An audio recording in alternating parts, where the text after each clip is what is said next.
الحمد لله غافر الذنب وقابل التوب شديد العقاب ذي الطول لا إله إلا هو إليه المصير.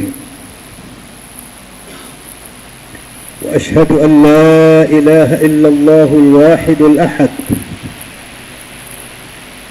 الفرد الصمد الذي لم يلد ولم يولد ولم يكن له كفوا أحد. وأشهد أن سيدنا محمدا عبده ورسوله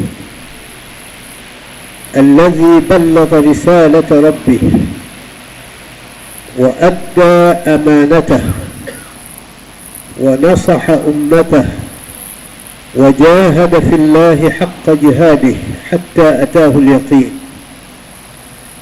صلى الله عليه وعلى آله وصحبه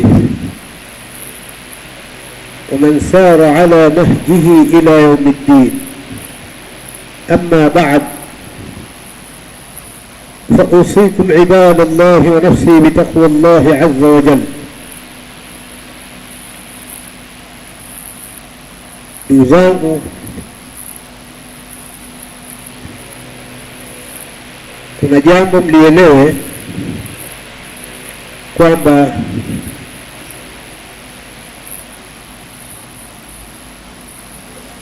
unapokuwa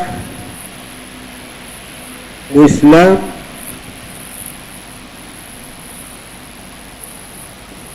unatakiwa upende Uislamu.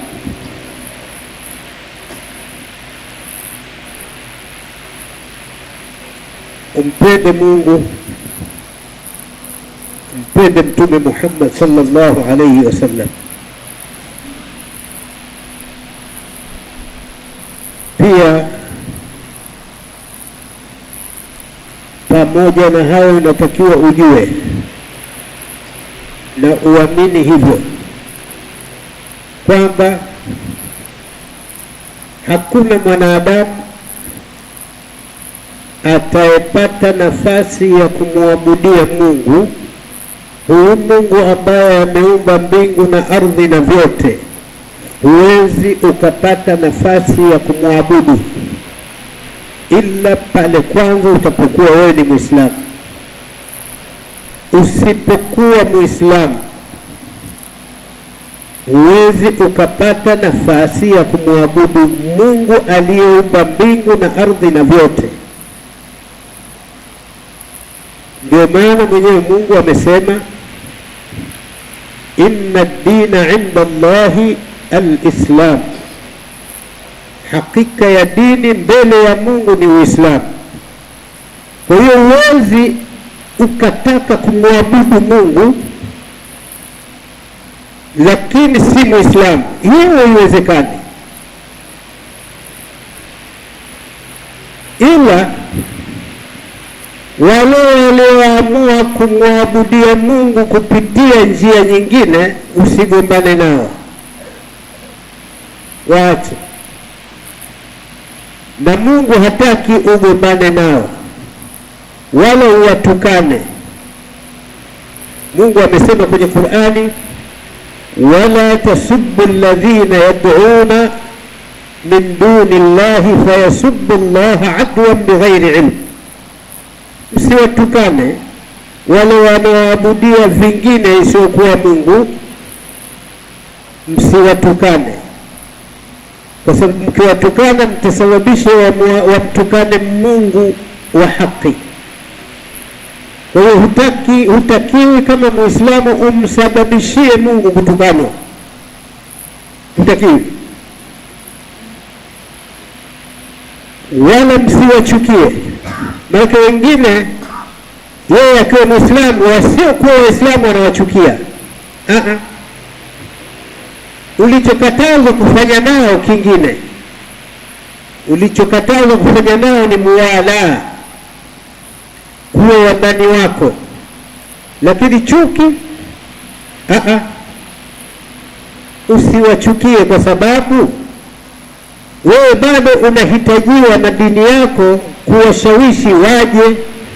Unayemchukia huwezi ukamshawishi akaja. akishahisi kwamba unamchukia, utapata nafasi ya kumshawishi? Huwezi. Kwa hiyo sisi hatutakiwi tuwe na chuki.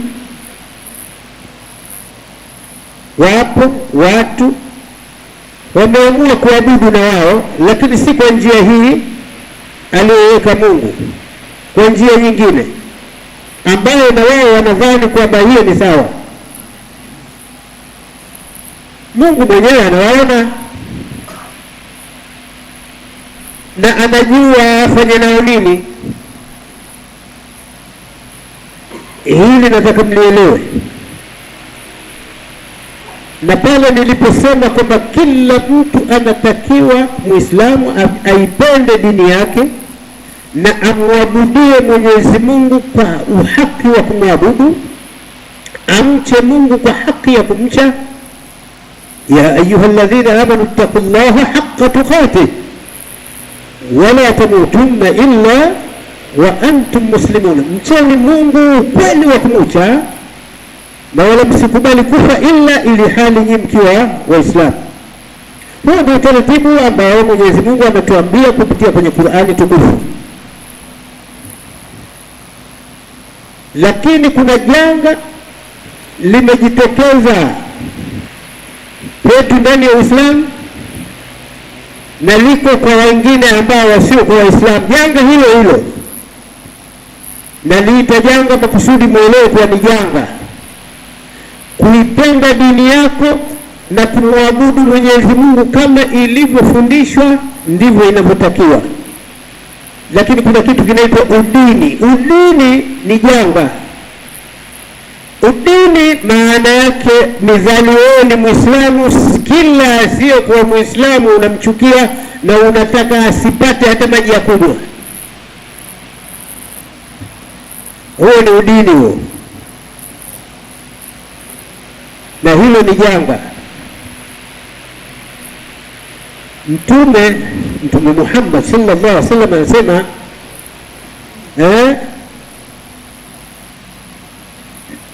kila utumbo umajimaji ni sadaka, kwa maana ya kwamba yoyote utakayempa chakula akala, usimtizame dini yake, mtizame ubinadamu wake. Mizali, mwanadamu anahitaji kula, mpe kula. Ikiwa mnyama anahitaji kula, mpe kula. Ikiwa mnyama anahitaji kunywa, mpe kunywa.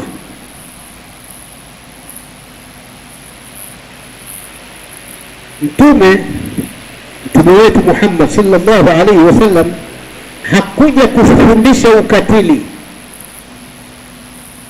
Yeye ni rehma, na Mungu amemtangaza hivi, wama arsalnaka illa rahmatan lilalamin, hatukukutuma illa wewe ni rehma kwa viumbe wote. Alalamina, viumbe wote, wenye dini, wasiokuwa na dini, binadamu, wanyama, wote ni katika alamin.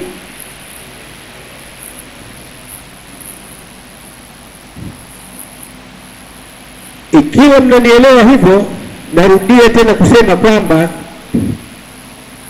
janga ambalo lipo ni udini.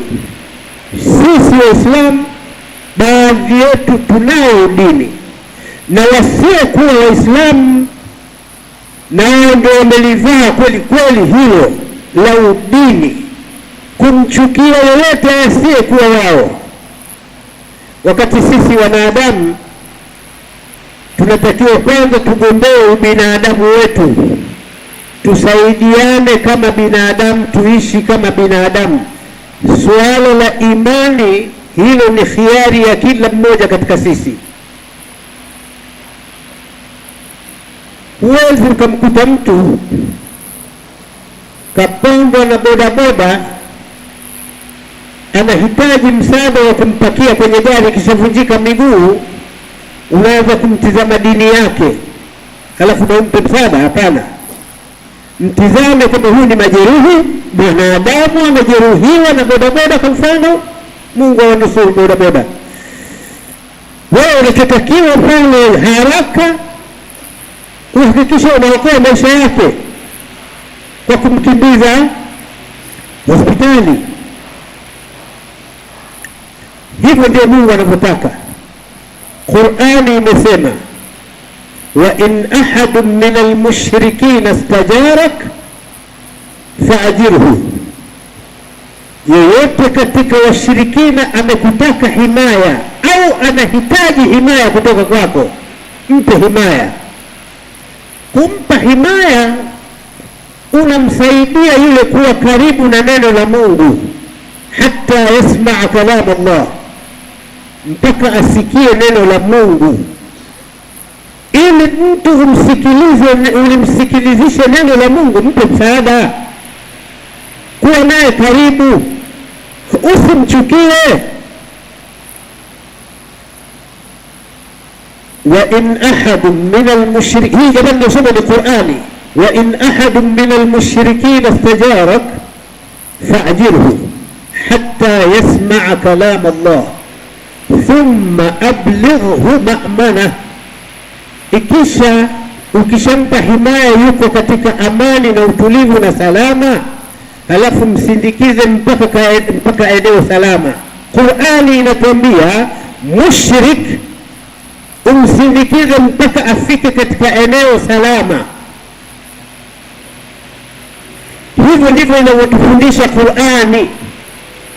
Thumma mwenyewe Mungu anamjua kwamba huyu ni mushrik, adui wa tauhid. Mushrik siku zote ni adui wa tauhid, yule la ilaha illa Allah ni adui wake mkubwa, ni mushrik.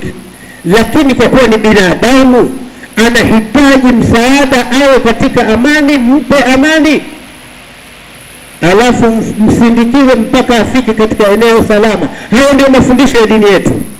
Wengine hivi sasa, hasa wakati huu, wengine wasiokuwa Waislamu, imekuwa janga, balaa hivi sasa hivi. Maana ugonjwa kwetu ulikuwepo, lakini umehamia kwa wenzetu, huko ndio umekuwa balaa, kwa sababu kwetu umeanza tu, na panapoanza moto hapo pakubwa, kule mbele unapokwenda kuwaka moto ndio kunakuwa kubwa. Si umeelewa?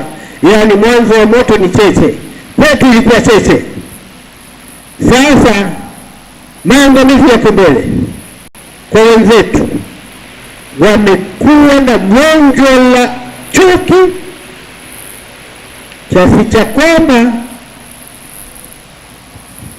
japokuwa wanadai ni watu wa dini na wana kitabu wanakifata, na kitabu ukikisoma masha Allah kizuri tu, huwezi ukasoma Bible ukakuta matusi anatukana mtu, wala huwezi ukakuta chuki mle ya kuchuki, wala yani hakuna ndani ya Bible maamrisho ya chuki, hamna, hakuna. Kwa sababu Bible asili yake ni kitabu cha Mwenyezi Mungu, kakiteremsha Mungu kwa Mtume Isa, Biblia. Mungu alete kitabu duniani cha chuki, hakuna hilo ndani ya Bible, hakuna. Kama ilivyo kwetu ndani ya Qur'ani hakuna chuki, isipokuwa baadhi ya Waislamu wana tabia ya chuki. Kila asiyekuwa Muislamu wewe kwake, wewe utakaaje? Utaishi vipi? Yani hata hivi maumbile yenyewe hamuoni. Hii dunia hii ilipendeza tuwe sisi binadamu, lakini hakuna nyoka, hakuna nge, hakuna panya. Watu wote vinakera vikeri hivyo, lakini wapo panya hapo, wanakera hawakeri. Nyoka wapo hawapo, wanasumu hawana sumu. Lakini Mungu kwani kawaweka kwa hikima zake Mungu. Sasa hivyo katika dini kuwepo watu wengine ambao wasioamini kama wewe, hilo ni jambo la kawaida. Kama vile unaona wapo nyoka, kawaida tu. Yani hizo ni hikma za Mungu. Usiingilie utawala wa Mungu na ufalme wake na aliyoamua kuyafanya, kuyaweka, usiingilie. Maana unataka uhoji kwa nini mchungwa una miba? Silipendeza matunda ya machungwa, unakwenda kuyavuna kwa uzuri tu, hakuna miba. Lakini mchungwa, ili upate tunda la machungwa, sinabidi ukwepe miba, alafu upate ile tunda la chungwa. Hebu niambieni, katika akili zenu ile miba katika mchungwa inafanya nini? Inafanya nini ile? Wewe huwezi ukajua, lakini Mungu aliyeumba mchungwa anajua kwa nini ipo miba. Mungu aliyeumba mchungwa naangalia basi, ndani ya mchungwa kuna kokwa za uchungu. Kuna watu wanatengeneza machungwa hayana kokwa, lakini si matamu kama yale yenye kokwa. Kuna watu wanafanya binding ya machungwa hayana kokwa, wanafanya binding ya embe kokwa yake nyembamba, lakini matokeo yake si matamu. Embe za kawaida ndio tamu, machungwa ya kawaida ndio matamu kuliko yale ambayo yameunganishwa ambayo hayana kokwa hayana hivyo. Wakati mwingine utakuta hata maji hamna. Acheni hikma za Mwenyezi Mungu aliyeamua kuumba mwenyewe anavyotaka, acheni hivyo hivyo. Na duniani hapa acheni kwamba kuna watu wanaitwa Waislamu na kuna watu wasiokuwa Waislamu, acheni hivyo hivyo, kwa sababu Mungu ametaka. Kwa sababu Mungu anasema katika Qur'ani, walau shaa Allahu la ja'alakum ummatan wahida. Mungu angetaka angekufanyeni umma mmoja, kopi moja, lakini kwa hikma zake kafanya watu ni tofauti. Idhan, naomba muelewe kwamba kuna janga na ubaya wa udini, na udini unazalisha ubaguzi, na ubaguzi unazalisha kuvunjika amani na utulivu katika maeneo tunayoishi. Kipindi hiki msikubali kuburuzwa mkaingia katika udini, hata kama ikiwaje, kwa gharama yoyote, kwa sababu kila mmoja katika nyinyi ana wivu na dini yake. Muislamu ana wivu na dini yake, lakini wivu huo usikupeleke ukataka ulipize kisasi kwa yule anayekuchukia. Hiyo iwe ni fursa ya kumfahamisha vizuri, iwe fursa ya kumfahamisha vizuri huyo mwenye tabia hiyo, kwa sababu nyinyi ni madaktari, wao ndio wagonjwa wenyewe. Mungu anasema kwenye Qur'ani, kuntum khaira ummatin, nyinyi Waislamu ndio umma bora. Ta'muruna bil ma'ruf, mnaamrisha mema, watanhauna 'anil munkari, na mnakataza mabaya. Miongoni mwa mabaya udini. Lakini hata wenzetu ambao tunaishi nao katika nchi yetu, tunaishi nao pamoja na wao, ni wananchi sawasawa kwa mia na sisi na wao, walijua hili la udini ni janga, litasababisha kuvunjika kwa amani na utulivu katika nchi yetu.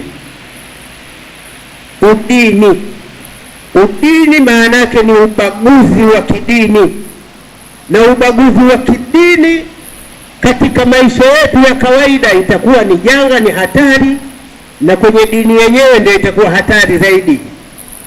Udini, mbele yenu kuna uchaguzi hivyo, msije mkaingia katika uchaguzi kwa misingi ya udini, kwa sababu wengine wanapanga mipango hiyo kuwe na udini, hasa kipindi hiki.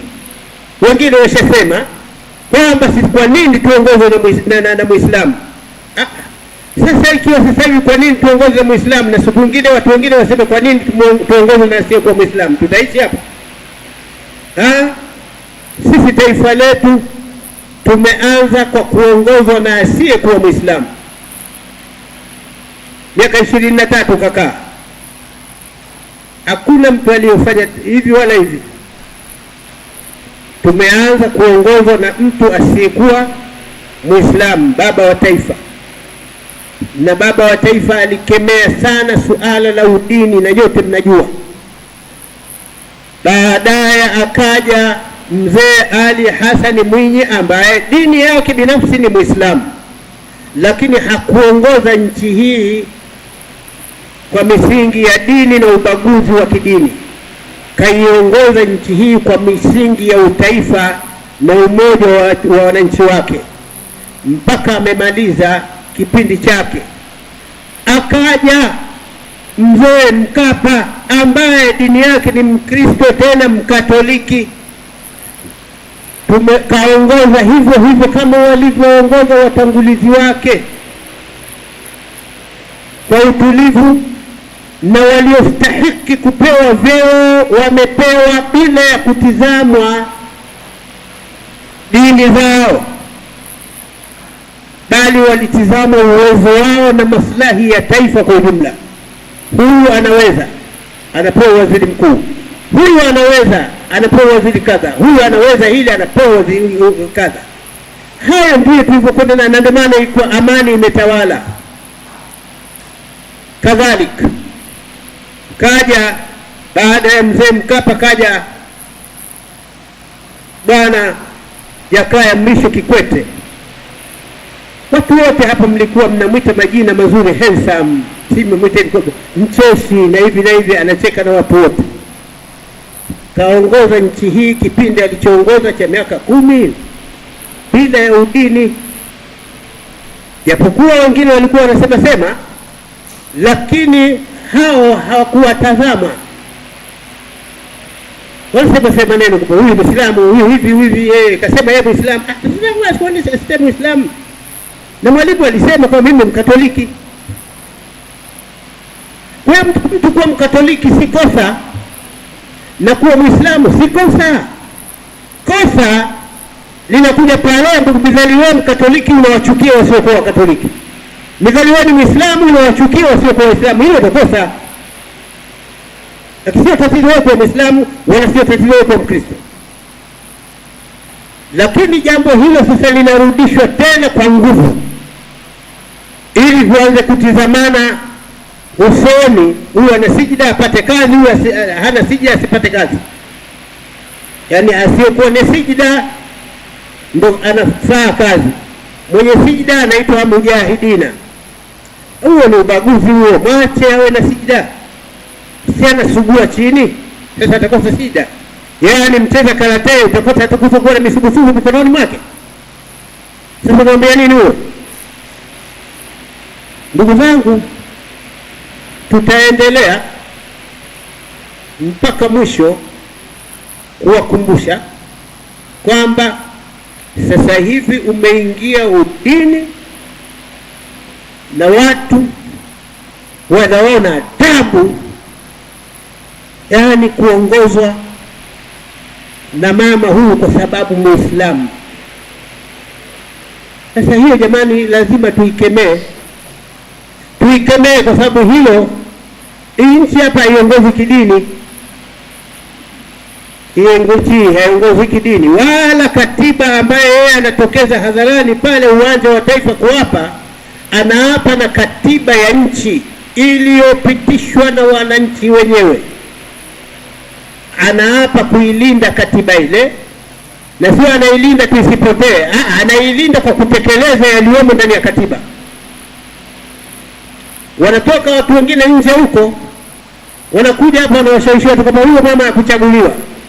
Yule kachaguliwa na katiba, ndio ile mchagua. Na nyinyi Waislamu wengine nyinyi wakati hamsomi katiba wala hamsikilizi taarifa ya habari, kazi yenu mmekaa huko katika vigenge, hatuchezi tutacheza, hatuchezi. Someni mambo ya maana wakati mwingine. Hii hatuchezi hii iwe kidogo, hii hatuchezi iwe kidogo, lakini someni mambo ya maana. Jueni hali halisi ya nchi yenu kwamba inataka kuingia katika hatari ya ubaguzi wa kidini. Hii masala hatuchezi, tacheza. Maana hapa kusema kweli watu wanaimba kweli kweli mpaka wengine na tasbihi zao hivyo hivyo. Hatuchezi nini? Wewe sema subhanallah, hatuchezi nini? Sema subhanallah. Mungu tulindie amani ya nchi yetu nini? Hayo ndio tasbihi. Hatuchezi na nani? Mimbo hii haina maana. Chenye maana hapa jamani, tuwe na haya ninayoyasema kwamba lazima tulinde nchi yetu isije ikaondokewa na amani yetu na utulivu wake. Uchaguzi, tuingie katika uchaguzi wakati tukiwa tunapendana. Atakayemjalia Mungu akashinda ndo huyo. Lakini pia si kila chama kina ilani zake. Kila chama kitoa ilani zake, watu watizame ilani gani itawafaa. Mko huru. Ukiwa umependezewa na ilani ya Chama cha Mapinduzi, fabiha wa ni'mat, nenda kakae katika foleni, chagua. Ikiwa umependezewa na Chauma, sawa, nenda, kwa sababu vyote vyama halali vipo. Ila kwa wale ambao inaonyesha kuna elementi za udini, mimi sishauri kushirikiana nao. Wale wenye elementi za udini. Lakini hata wale ambao wenye ilani nzuri, lakini baadhi ya viongozi wao ambao wako kirushwa hivi, pia hao hawafai. Ikiwa rushwa ananunua watu, huyo hafai. Tunataka viongozi ambao akishika uongozi atakuwa anatushughulikia, sio atakuwa anashughulika kurudisha hasara yake. Ashughulike na kutuendeleza pale walipomalizia wenziwe. Huyo ndio kiongozi tunayemtaka. Hii tuseme wazi, na mkiniambia mimi humu ninasema siasa, nimeshikilia siasa, hiyo ndio siasa yenyewe, na mimi siache hapa, kwamba tunataka tuongozwe na mtu ambaye hana udini. Kama Mama Samia Suluhu hana udini. Mama Samia Suluhu hana udini, hata mmoja sijamuona kwamba ana udini, hapana. Lakini wengine wanakuja wana mpango huo wa udini. Tusikubali kuongozwa na watu wana udini. Vyovyote atakapokuwa. Hata diwani kimwona na udini, achana naye. Tafuta diwani ambaye hana udini. Hapa tunaongoza, tunataka ajira kwa vijana, tunataka hivi masomo, tunataka afya, tunataka barabara, tunataka hivi vitu vya maisha yetu, ili kila mmoja na yake. Qul ya ayyuhal kafiruna la a'budu ma ta'buduna wala antum 'abiduna ma a'budu, lakum dinukum waliya dini. Lakum dinukum, kila mmoja na dini yake. بارك الله لي ولكم بالقرآن العظيم ونفعني وإياكم بالآيات والذكر الحكيم. آمركم وإياي بما أمركم الله من طاعته فأطيعوه، وأنهاكم وإياي بما نهى الله عنه من معصيته فلا تعصوه، وأرجو لي ولكم من ثوابه فاسألوه. وأستغفر الله العظيم لي ولكم ولسائر المسلمين من كل ذنب فاستغفروه إنه هو الغفور الرحيم وهو البر الكريم.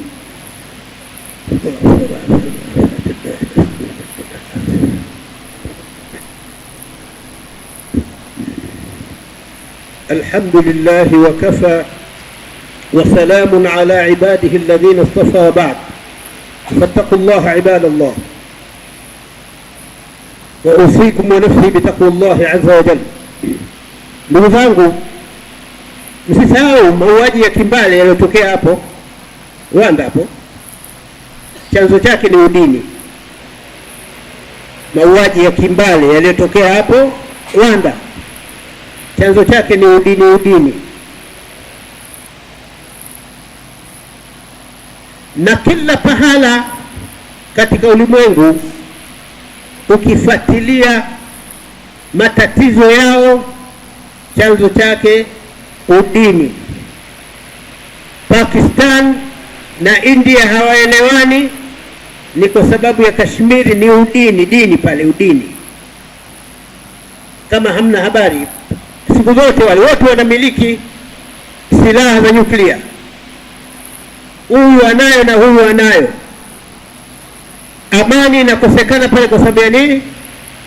Udini.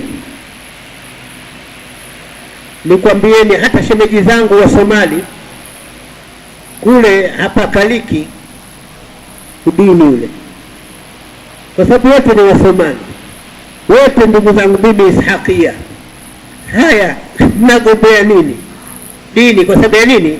Wengine sufi, wengine sio sufi, shababu wale, na wanatuletea mpaka huko mambo ya kishababu shababu. Yani nini hayo? Lakini kwetu pale Sudan hapa Kaliki, naona tatizo lao ni ile tatizo, huyu dini, huyu dini, huyu hivi. Ndio tatizo hilo tu. Sudani ni ukabila moja, watu wa moja, Waarabu wale, Arabu mchanganyiko. Lakini ilikuwa pale Khatumu hapa Kaliki, Umdurmani hapa Kaliki, Sebu Fani sijui hapa Kaliki. Ya nini yale yote? Muulizeni Msudani yoyote sasa hivi anaipenda Tanzania au anapenda kwa Sudani, atakwambia Tanzania, tena atakutajia napenda Rufiji kwa Jongo, ndio kwao. Na Msomali hivyo hivyo, atamwambia mimi kwetu huko kwa Jongo kule kijiji cha Petro kwetu sisi. Wewe bwana, wewe Msomali wewe kwake. Yaani muulize yote kusoma yote. Na mimi ndio shemeji yao wote wa Somali, kwa sababu wameoa dada yangu. Yote hiyo amani. Jamani, naomba amani na utulivu jamani, kitu kizuri sana. Hawa wote wenye matatizo kwao na mimi wametoka huko kufuata hapa kwenye nini? Amani, wanakunywa chai hapo barazani. Unasikia bwana, tunazungumza tunatena hapo. Uhuri tu, lola. Ndio anakuja Msudani hapa, ameenda kashinu shefe na lugha yake naijua. Amani tu, na yuko Tanga jana, sasa hivi hapa ananiambia Tanga raha. Huyu Msudani anasema Tanga raha inamuhusu nini? Tanga raha kwa sababu kumetulia. Na kafika basi jinsi umeshampa mtoto wa Tanga ndio atoki tena. Yani ndio Tanga raha. Kwa nini asiseme Bahari raha, iwe Tanga raha? Kuna mkoa hapo unaitwa Bahari, kuna Umdurmani, kuna nini Khatumu. Kwa nini sema kule raha? Hakuna raha hapa. Raha iko wapi? Tanga anafanya shughuli zake kwa raha, kila kitu kwa raha, na watu wa kule wanajua mashaallah upo na nini na kupika. Mbaazi ukizila kule Tanga ndio huli tena mpaka peponi. Ukipata tena mpaka uingie peponi ndio utapata. Tanga zimemeza mtu hapa. Huyu ndi mwalimu watu wa kule bana. Sasa utafanyaje? Sasa mapishi yale utayapataje yale? Kama hakuna utulivu, tangawizi ile utaipataje ile? Mikate ya kumimina ile ya Tanga utaipataje ile jamani? Niulizeni mimi. Niulizeni mimi. Niulizeni mimi. Tanga. Yote hiyo kwa sababu ya amani na utulivu. Wa ila ndio hao wetu wanaona tabu kuishi amani na utulivu na kupika mbaazi deke zito kweli kweli, ukila na kitumbua huli tena mpaka labda ujaliwe kuingia peponi, ndio utakula baadhi ya aina ile. Sasa inakuwaje? Tusipoteze muda. Mahimizo yangu ni kwamba huu si mchezo, si wakati wa mchezo huu. Mchezo uacheni tu ya badali nani, lakini ukweli ni kwamba tuingie katika uchaguzi, tuchaguane ili tuendelee kuishi. Maisha bado yanaendelea, tutaondoka sisi tu, lakini maisha bado yanaendelea. Mwisho wa dunia na ujua Mwenyezi Mungu, inna Allaha wa malaikatahu yusalluna ala nabi ya ayyuhalladhina amanu sallu alayhi wa sallimu taslima. Allahumma fasalli wa sallim wa barik ala sayyidina Muhammad wa ala ali sayyidina Muhammad kama sallaita wa barakta ala sayyidina Ibrahim wa ala ali sayyidina Ibrahim fil alamin innaka Hamidum Majid. اللهم وارض عن الصحابة الكرام خصوصا منهم ذي الأصل العريق خليفة رسول الله سيدنا أبي بكر الصديق، وعلى الزاهد الأواب الناطق بالصواب أمير المؤمنين سيدنا عمر بن الخطاب، وعلى جامع القرآن من استحيت منه ملائكة الرحمن أمير المؤمنين سيدنا عثمان بن عفان، وعلى أسد الله الغالب فارس المشارق والمغارب أمير المؤمنين سيدنا علي بن أبي طالب، ورضي الله تعالى عنهم وعن سائر أصحاب رسول الله أجمعين. اللهم أعز الإسلام والمسلمين وأذل الشرك والمشركين ونكس أعداء الدين. اللهم اغفر للمؤمنين والمؤمنات والمسلمين والمسلمات الأحياء منه والأموات برحمتك يا أرحم الراحمين. عباد الله، إن الله يأمر بالعدل والإحسان وإيتاء ذي القربى وينهى عن الفحشاء والمنكر والبغي يعظكم لعلكم تذكرون. فاذكروا الله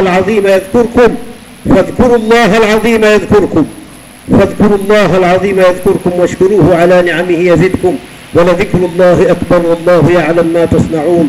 قوموا إلى صلاتكم يرحمكم الله.